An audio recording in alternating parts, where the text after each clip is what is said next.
You know, dirty underwear.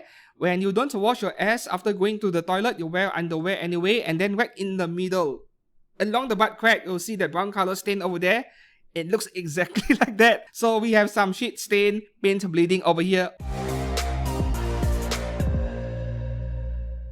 Hi and welcome back to the channel. I'm Steven, today with a low budget scale figure review. Though this time around, this brand is a brand that I am somewhat familiar with. I have reviewed around 3 figures by this brand last year, but this year I have not purchased anything from Animester yet because I have been trying out other Chinese brands. So this is my first Animester figure review in 2025. However, Animester is somewhat a bit worse this year compared to last year. At least that is the impression I got with this figure over here, and also feedback from other people who have purchased their Lucy from Cyberpunk Edge Runners. Though I'm not really sure what problems that Lucy figure had specifically. That is a figure that I almost purchased one myself, but somehow I came across this figure in stock. So we are looking at Animester's 1/6 scale wrestler KC, an original character, which is going for around 7,900 Japanese yen international price, or 299 Chinese yuan over in China. And that is the amount I paid for her, full MSRP price once again. This is a figure where I have already mentioned that I was very interested in since the first time I covered her in my figure news fix, and that was way back last year. I saw the character design, I wanted it so badly because I love the character design on this one. Wrestler KC, very interesting, very unique. A character who is a wrestler or a boxer, whatever it is, contact martial arts, that is something new, not common in anime figures. So as soon as I saw her in stock, yeah, I forgot about Lucy and I went for this figure instead because she is also bigger at 1/6. The height of this figure, including the base all the way to the top right here, this point is 33 centimeters. Meanwhile, the actual figure, from the bottom of her feet over here all the way to the head height is 27. So that is exactly 1/6 scale. Meanwhile, for the unboxing process over here, she comes with a box that I would call trash. This is terrible. This is very flimsy, right? Yes, I know this is a low budget figure, and of course they need to cut cost anywhere. I'm not complaining, but just stating my obvious observations over here. It is my job when I'm reviewing a figure to cover everything. So this box is garbage, but you know what? She does come with extra parts in the box at least, which is one additional faceplate, you know, the 3D eye thing that Animester does all the time, which I'm not a fan of, but I'm happy to see it regardless. And a fluffy, hairy tail for you to choose from between the solid material or a fluffy tail. Which one do you prefer? In case you prefer it to be hairy, you don't like cleanly shaven ones, then this is the one to go for. But I prefer the solid one, given the choice. So this box over here on the back, we have a shiny authenticity sticker, Animester sticker specifically. And the funny mistake Animester has done over here, on the front of the box, 1/6 scale figure. On the back of the box, 1/7. This is a 1/6 scale figure, given the dimensions that I've just shared earlier. So the box is 4 out of 10 max. This is terrible. Anyways, moving on to the sculpt of this figure, we bring in the official product pictures from Animester itself during the pre-order period. And then when I compared the official pic to my figure over here, back then, right after I finished filming my figure haul video, right, I noted a slight difference in the face of the figure compared to the official product picture, which is a bit odd when they had no problems replicating a good face in their previous releases. And then as I inspected the figure even closer, I noticed where the problem is, and it is not the face, it is the part fitting. Yes, so in my figure haul video, I mentioned that the front hairpiece over here is too loose to my liking. So let me demonstrate for a second. Yeah, this piece over here, I complained that it was too loose back then. But now, it is fitting very nicely. It is not loose anymore. because there was a bit of, a problem with the mold underneath this part. So I'm going to put this video on screen right now. So if you were to remove the front hairpiece and her sunglasses, there is this block of plastic behind where you plug the faceplate into in case you are switching out the faceplate. So this block of PVC plastic over here, it appears to be slightly deformed or slightly warped over time. It wasn't fitting in properly into the back of a pink hair, as you can see over here. When I press this PVC part into the pink hair, it bounces right out. So this slight distortion or warping of the material is causing the faceplate and the front hairpiece to not fit in properly. It is not fully plugged into the rear piece over here of her hair, which is why it is so loose, it fell out easily. So once I corrected that piece inside behind her face, I push it all the way in, I make sure it stays there, or maybe you can use super glue to keep it in place because it won't affect the front face piece. Then my faceplate and the front hairpiece, it is fitting properly, it is not loose anymore. So the fault lies in the piece behind, inside the head, so you need to check yours in case you purchase one of these. So this is definitely a quality control problem, but the good news is that it is something that you can fix on your own in case it happens to your copy.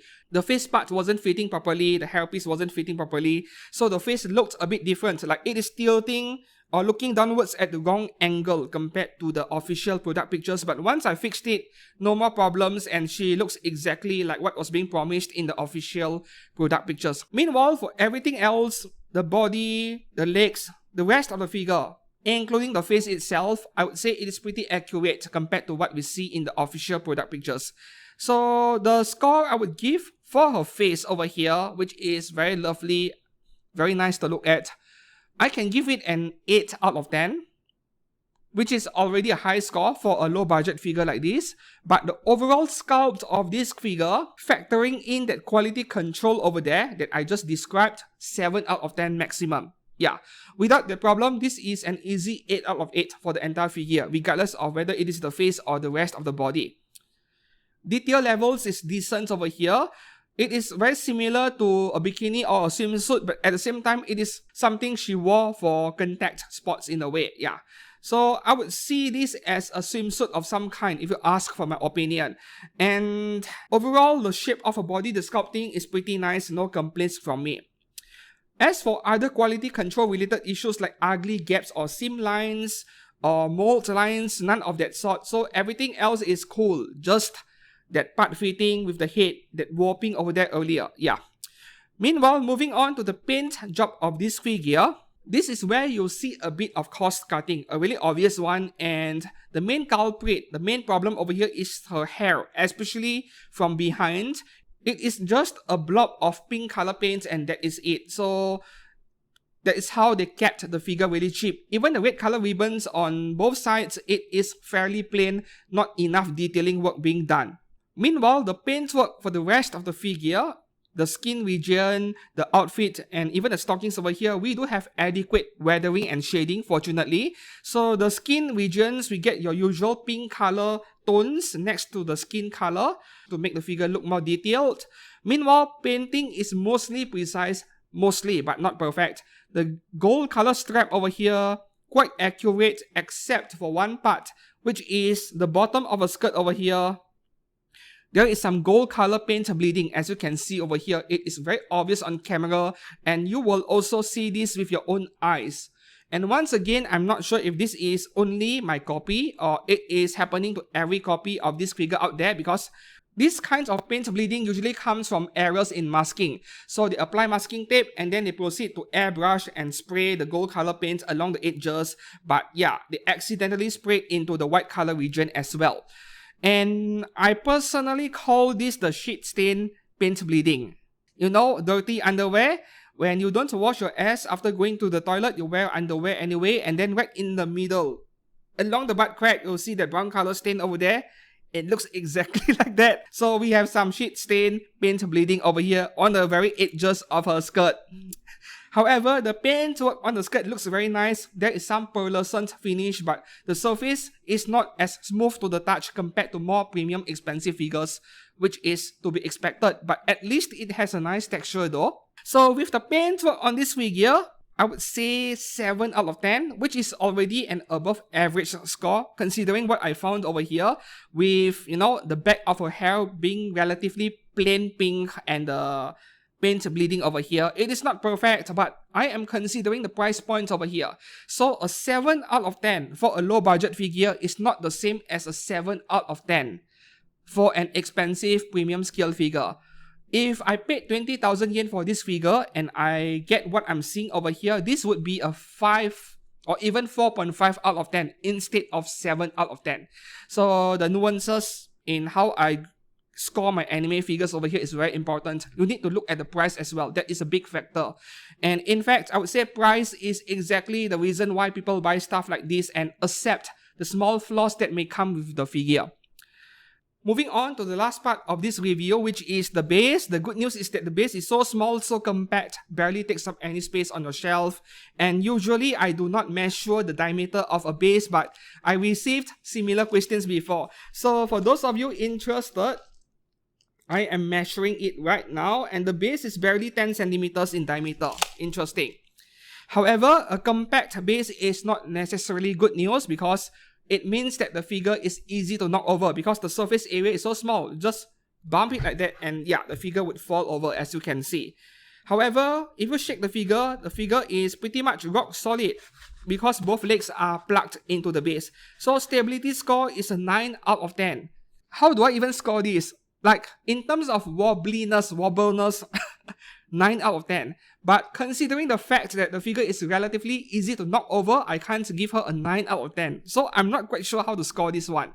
But at least now you know that the figure does not wobble too much.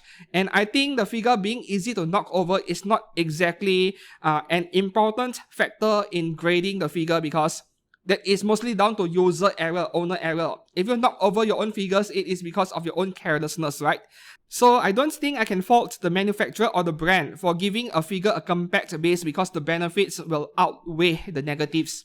So arriving at the conclusion of today's figure review, this Animester figure, it is not perfect, it has issues, but because I like the character design, I purchased it anyway, and I would say that I have no regrets buying it at all. Yes, because the problems I had with her head over there, I fixed it permanently. So it is a non-issue now.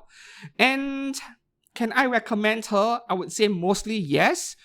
If you are a budget figure collector, then yes, this is recommended. You can go and get one as long as you like the character design. But if you only buy expensive stuff because space is precious, you don't want to waste space on cheap trash, it still depends on whether you like the character design in this case because this thing barely takes up any space at all, right? This is a unique case where, yeah, the footprint of the figure is not very big. So I hope that you found this review helpful, and if it is, please do give this review a like, this video, and subscribe to this channel for more anime figure content pretty much every week. And thanks for watching. I will see you soon. Goodbye.